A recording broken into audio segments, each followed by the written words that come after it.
हर हर महादेव। टैक्सी लेके सोनप्रयाग पहुंच चुका हूं। अब यहां पे अराउंड 200-300 मीटर और चलना पड़ेगा पार्किंग तक पहुंचने के लिए। हालत हो चुकी है बहुत ज़्यादा ख़राब। टोटल अराउंड आज दिन में मेरे ख्याल से 18-19 किलोमीटर तो मैंने कर ही लिया होगा एंड टू मच टायर्ड। अब यहाँ पे बस जल्दी से पहुँचना है पार्किंग तक।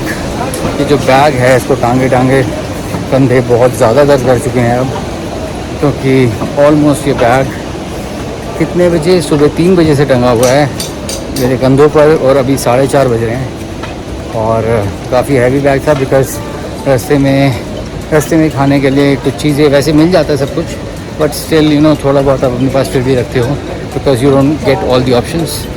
तो फिर चॉकलेट्स एंड ऑल ये सब चीज़ें हैं और different kind of cold drinks जो आपको नहीं मिलती, तो वो सब भी होता है। अब यहाँ से पहुँचता हूँ मैं पार्किंग की तरफ। हर हर महादेव।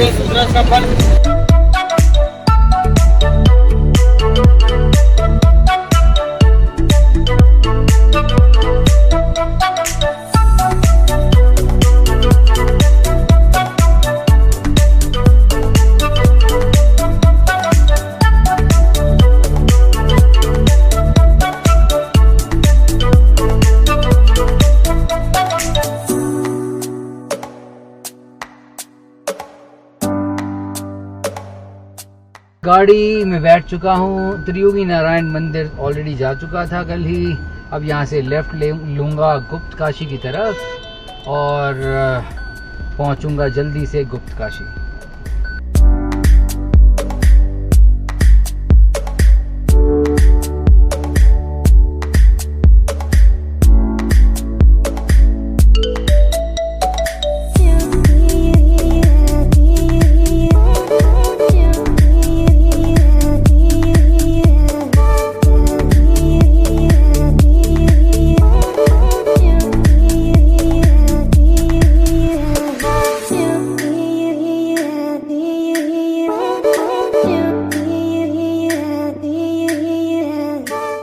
जाम लग गया है, एक बस वाला है आई गेस उसकी वजह से, और काफ़ी देर हो गई है ऑलरेडी यहाँ पे खड़े हुए। आपको दिख रहा होगा कि कितनी सारी गाड़ियाँ हैं और लेफ्ट हैंड साइड में एक्चुअली काफ़ी पीछे तक गाड़ियाँ आ गई हैं, तो गाड़ियाँ बहुत सारी हैं और जाम अच्छा लग गया है आई गेस। जो बस है और जो दूसरी गाड़ी है उनमें डिसाइड नहीं हो पा रहा है कि कौन आगे पीछे देगा। सॉरी यार, मेरी हालत ख़राब हो चुकी है। मैं फ्राइडे को 2 o'clock से उठा हुआ हूँ, which is not Friday, Tuesday. मैं ट्यूसडे 2 PM से उठा हुआ हूँ और आज क्या है, वेंसडे, थर्सडे ऑलरेडी 6 PM हो चुके हैं। तो जितने भी घंटे हैं उतने घंटों में मैं अभी टोटल जो मेरी स्लीप हुई है वो सिर्फ 3 घंटे की हुई है। तो हालत मेरी बहुत ख़राब है, आई एम डेड टायर्ड। मैं चाहता हूँ कि मैं जल्दी से होटल पहुँचूँ और रेस्ट करूँ, क्योंकि जो मेरी स्लीप आवर्स हैं वो बहुत कम है, बहुत ही कम। I mean Tuesday, Wednesday, Thursday. तो माय गॉड, मतलब मेरे को खुद समझ नहीं आ रहा कि इतने दिन में मैं सिर्फ 3.5-4 घंटे सोया हूँ। तो मुझे सीरियसली मैं सोना चाहता हूँ अब जाके ना घर, थोड़ा होटल में थोड़ा रेस्ट करना चाहता हूँ। फाइनली अब शायद जाके काफ़ी सारे लोग आए होंगे, तो अब धीरे धीरे जो है वो बस को पीछे करवा रहे हैं रिवर्स, कि जो कि हमारे साइड की गाड़ियाँ पहले निकल जाएँ। और मुझे लगता भी यही है कि गलती बस वाले की ही होगी, बिकॉज़ उसकी बड़ी गाड़ी है, उसको पता होना चाहिए कि कहाँ से पास मिलेगा या कहाँ से नहीं मिलेगा। अगर वो ज़रा सी नैरो सी रोड में घुस जाएगा तो फिर यही होने वाला है और यही हो रहा है।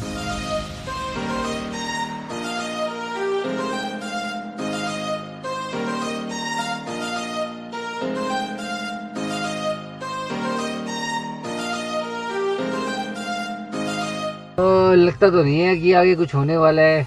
काफ़ी कलेश सा ही मच गया है, काफ़ी लोग गाड़ी से नीचे उतर के आ चुके हैं, क्योंकि अब कोई गाड़ी ना आगे जा पा रही है ना पीछे। ऑलरेडी हो गए हैं 10-15 मिनट। आई थिंक जो दूसरी साइड है वही वाले हैं गाड़ी पीछे करने पे लगे हुए, क्योंकि जो इधर है उसने बोल दिया होगा मैं तो हटाने से रहा। और वैसे भी अगर वो हटा भी देगा तो ये पूरी रोड ही आगे तक की नैरो है, तो वो बस जो है वो तो फिर भी क्रॉस नहीं कर पाएगी। तो इसीलिए बहुत इंपॉर्टेंट है कि ये जो बड़ी बड़ी बसेज हैं इनको बहुत ध्यान रखना चाहिए कि कहाँ पे गाड़ी कब फंसानी है, नहीं फंसानी। बट होता अदरवाइज है, क्योंकि लास्ट ईयर मेरे साथ ऐसा कुछ हो चुका है जहाँ पे एक बस वाले ने ऐसे ही फंसा दिया था। बस वाला तो निकल गया था और उसके बाद कम से कम ज़्यादा नहीं तो आधे घंटे तक का जाम था। बट यहाँ पे अब बस वाला पीछे कर रहा है एंड होपफुली अब हम निकल जाने चाहिए।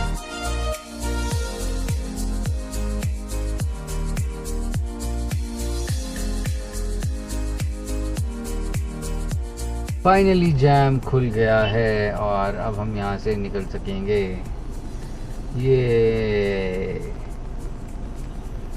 सब हुआ उस बस वाले की वजह से जिसने दिमाग तो कुछ लगाया नहीं, गधों की तरह बस घुसेड़ दी, वो भी ऐसी जगह में जहाँ इतनी नैरो रोड थी।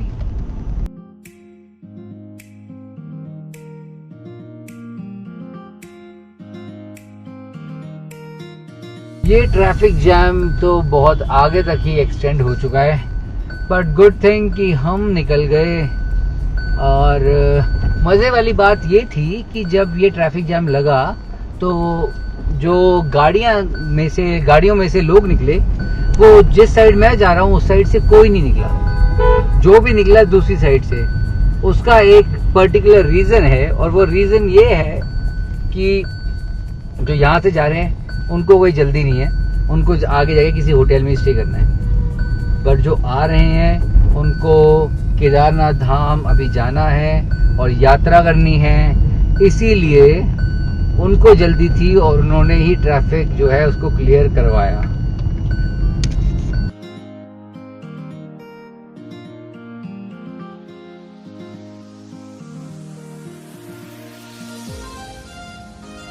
वाह, ये ट्रैफिक जैम तो बहुत ही ज़्यादा एक्सटेंड हो गया है, बहुत ही ज़्यादा।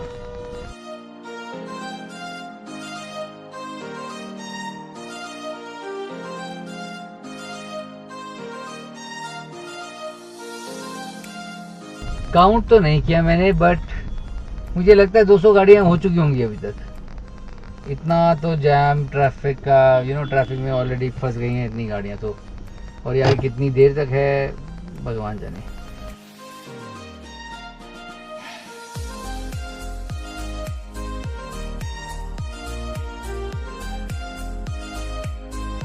गाड़ियों की कतार जो है बढ़ती ही जा रही है, वो बहुत ही ज़्यादा बढ़ती जा रही है। मतलब क्या ही बोलूँ मैं, अब लग रहा है बस अब ख़त्म हो गई है आगे, बट नहीं, अभी भी बहुत सारी हैं। माय गॉड, ये तो एक नेक्स्ट लेवल का जाम लग गया है।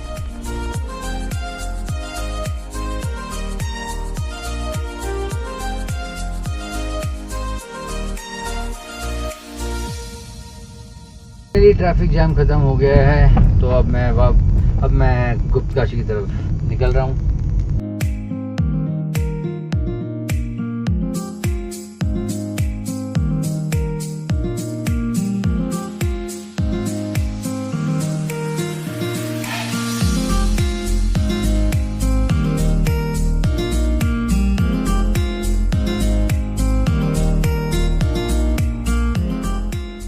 आपको लेफ्ट साइड पे कुछ कार्स दिख रही होंगी बहुत ही दूर, एंड वुड यू बिलीव कि वहीं से हम आए हैं और वो जैम अभी तक वहाँ चल रहा है। तो हाँ, बिल्कुल वहीं से आए हैं हम, लेफ्ट साइड से, और वहाँ पे अभी भी गाड़ियों की जो ट्रेल है वो चल रही है।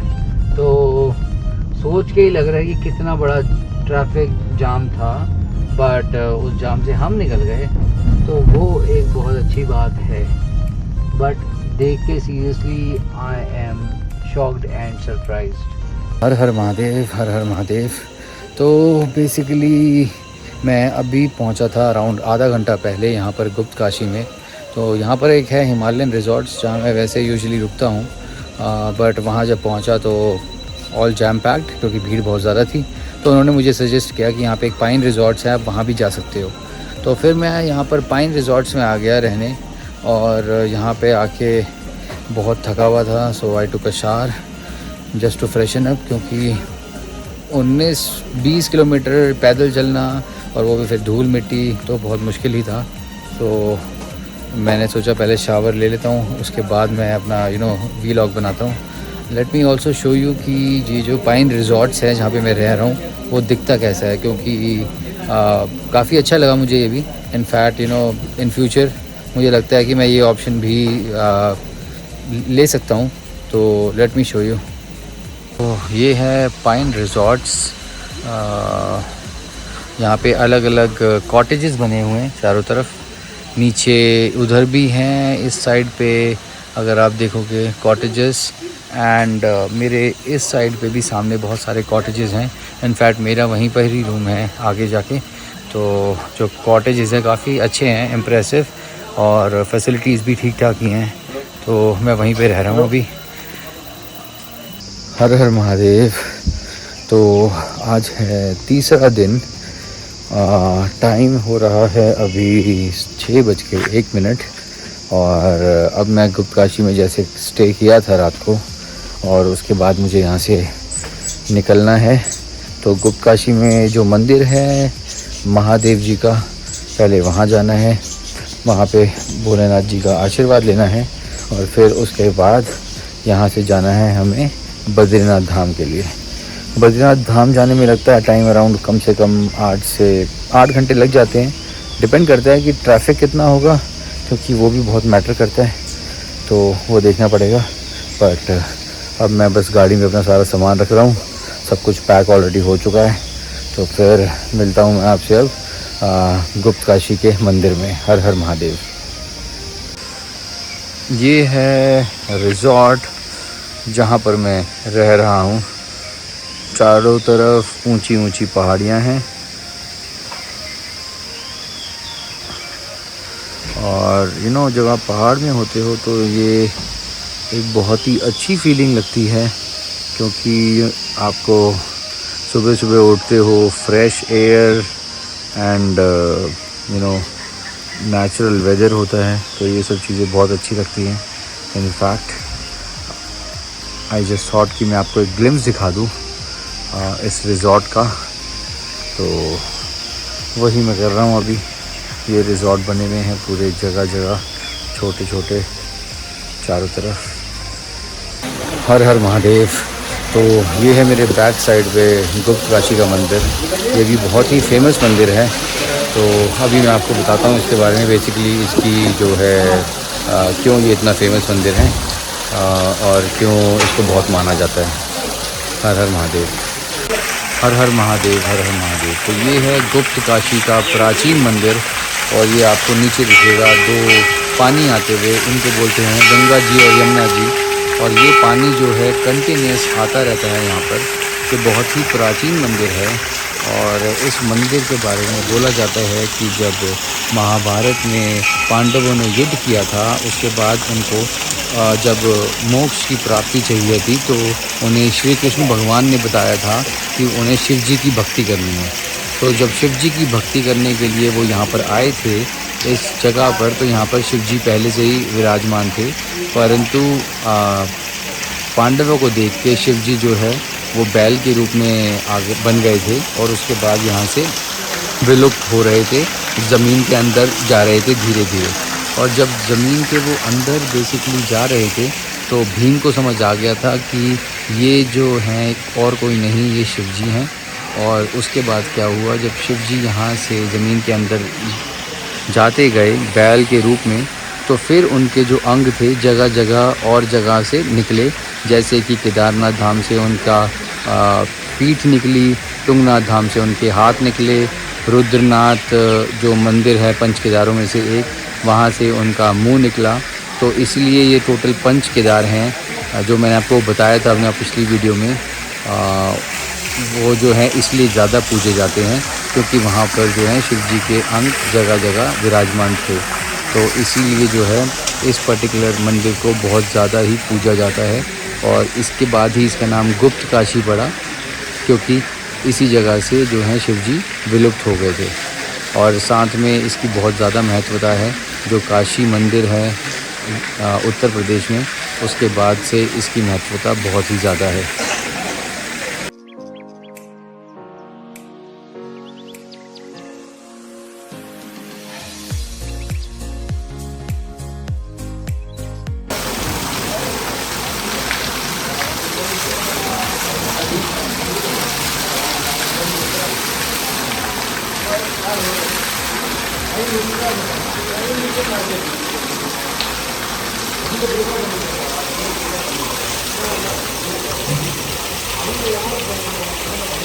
ये है सामने इस मंदिर की हिस्ट्री। 5000 वर्ष पूर्व बसा गुप्तकाशी गांव। तो इसीलिए जो मैंने आपको पहले बताया था कि यहाँ पर क्यों ये मंदिर जो है इतना फेमस है, ये है इसकी हिस्ट्री।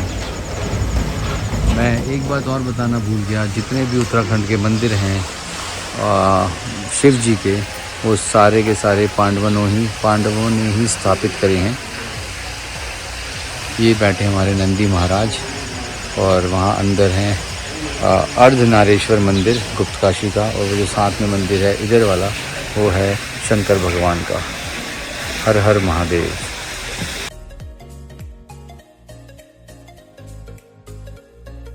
ये है मंदिर परिसर, और बहुत ही प्राचीन मंदिर है ये। यहाँ पर मैं परिक्रमा कर रहा हूँ इस टाइम गुप्तकाशी मंदिर की। ये है सामने एक और छोटी सी भगवान की मूर्ति।